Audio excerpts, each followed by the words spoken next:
hopefully a small update to the last one. Depending on what goes on, I still haven't slept, so I just found out if something's shrunken, rather than right clicking and going to expand, you can just middle click it and it brings it back. So I'm going to open up this. I don't think it needs to be too big. And before I open up the CLOS browser, let's load that file. And I'm just going to stay all caps for a little bit. So load, and then it was Interlisp CLOS battle.lisp. And then now that that's loaded, let's go to CLOS browse class, all in package, CLOS. Just reshape this because it doesn't need to be too big this time, I don't think. Maybe like this, down here where the entity is. I'm going to go ahead and try to create a subclass, which last time I had some of the stuff lowercase, and it was, forcing it to be lowercase like this, and I didn't want to mess with those things. And I wasn't sure enough back then, but I'm pretty sure that's what my issue was. So I'm going to hit backspace and give it, let's just call it pet2. I'm just going to do the same thing. Entities, the parent, come over here, backspace that, and I want to replace this with noise and give it an init.arg of noise. And then I think I made a reader and just call this noise. And then Control-Alt-X to save and close that. And notice that this time it pops up right away. So I think if you're working in the REPL, maybe you might have to redisplay like I had to in the last one to see the stuff sometimes, or maybe all the time. But if you're working in the Sedit windows or stuff in the Interlisp package, then it just pops up. And so then I want to make an instance of this. And so I'm going to say def parameter. Oh no, because I don't want to do that. So I want to say ILDF, no, ILED to edit. And then I'm just going to give it a tree frog. So tree frog, because that global's gone. And go to variables. You have to actually left click and drag over, go to def parameter.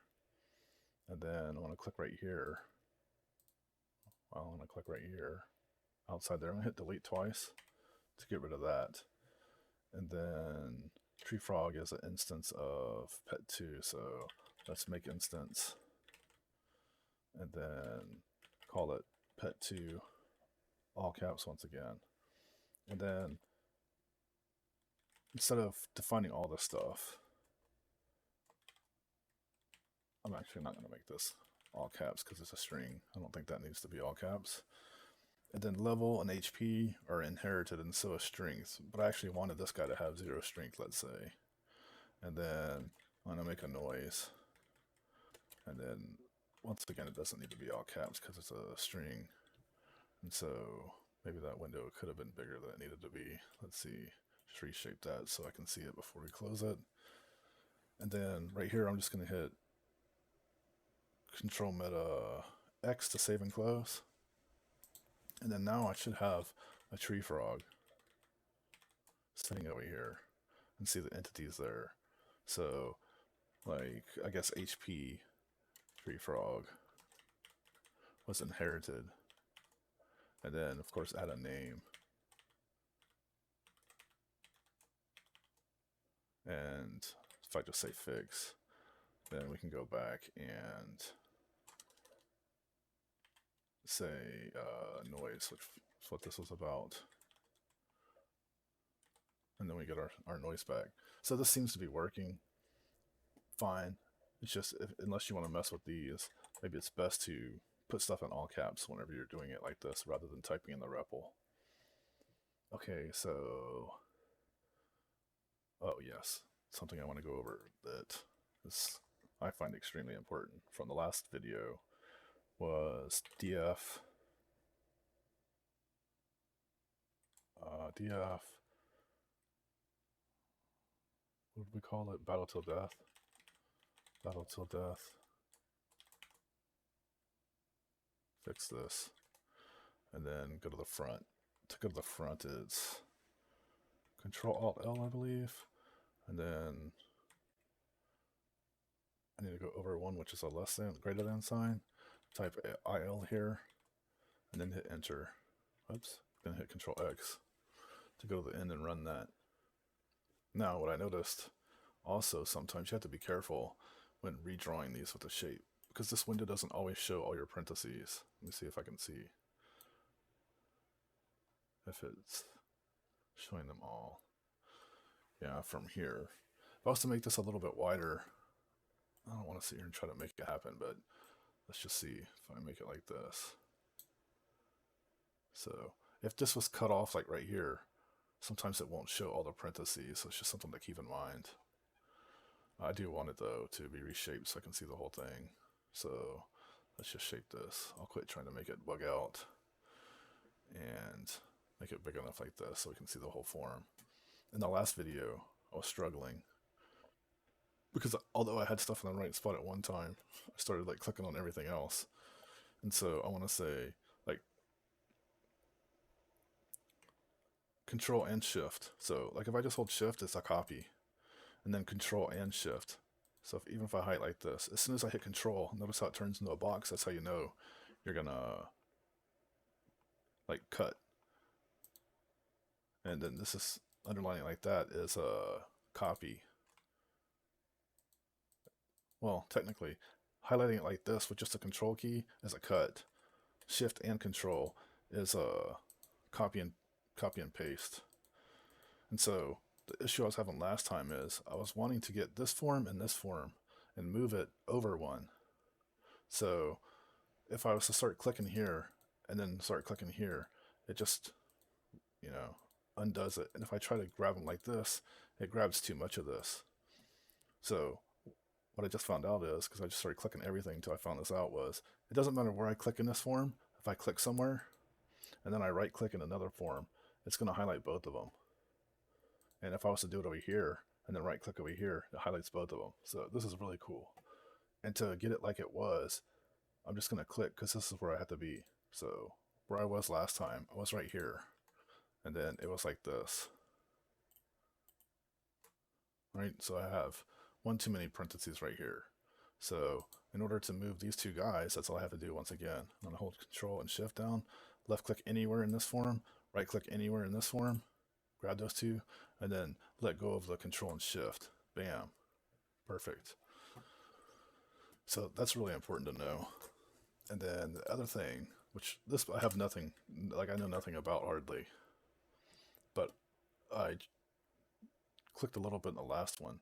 So here I'm just going to say Control X to save this, and then now I change that to 30 because it's going to wait because it's too much output. So battle till death. I'm going to call this function. And I just want to break, so I'm going to hit Control B.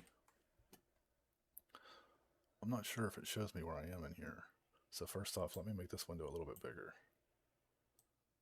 And especially wider maybe. And then last time I was trying to hit Control equal in here, and I wasn't sure if this is what I was supposed to be looking for. Well, you can come around over here. Here's what I clicked on last time. So if I say question mark equal, I guess I said Control equal a second ago, but then you see we have a little bit more information. And I was kind of wondering about this one, but there's nothing at all in that one. But here's my let bindings. And so if I was to say Control equal in here, then now you can see some more information. Now, you can middle click these guys, left click, right click's just messing with the window, but a middle click lets you eval, edit, and proceed, and some of those other commands. And here's even this command right there, right? But now that I'm over here, also notice, right here it's an eval frame. So undoably, eval frame. This is a eval frame. Now notice this is a battle till death frame. And then right here is an eval frame. So depending on where you are, there's different types of frames.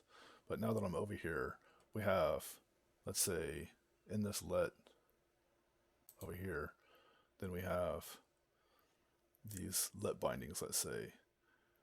And then I can, now if I was to middle click one of these, the prompt window is telling me I have to select something first, and it seems to highlight by lines.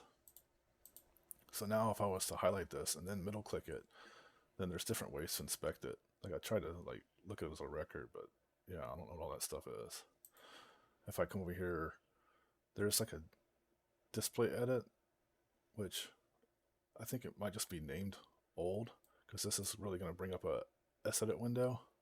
So I'm going to hit Meta A to abort, and then left click to get rid of that. And then when I'm over here, there's a TTY edit. I have no idea how to use this or what I'm even supposed to be typing inside this thing. I want to say that you can also change your REPL to be some type of, like that didn't even close. So I'm going to hit Control E in here and then try to close it. Nope. So maybe Control D and then try to close it.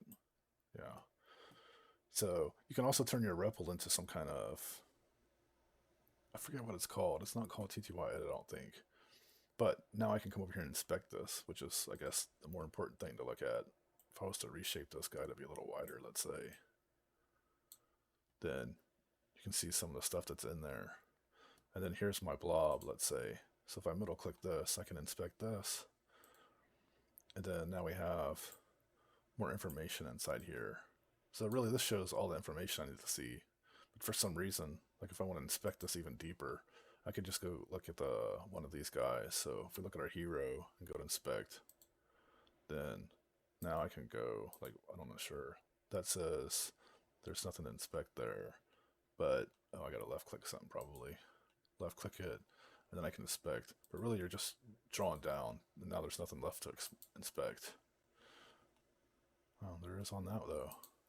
This doesn't, but maybe the string does. So I can't inspect the string. And then we see the different characters in the string. Just make this a little wider because I haven't seen this yet. Oops, shape. Nope. Doesn't want to reshape that window. So you can see the size, rank, string char, and then each little thing. And then from here, I don't know, like it's one point where you hit Control D at. So Control D closed. Quite a bit of those, and now I'm back in my REPL, but some of these inspect windows stayed open. But as far as, I guess, as the break windows are all disappeared, as far as like when you go in there. Like I said, I don't know how to use that much, but at least someone else that knows more about debugging and different kinds of Lisp might be able to dig in there more. Also, when I was in there, though, I wasn't able to like change those values inside the inspector, I guess. As soon as I try to type, it goes back to my break window. Ribbit.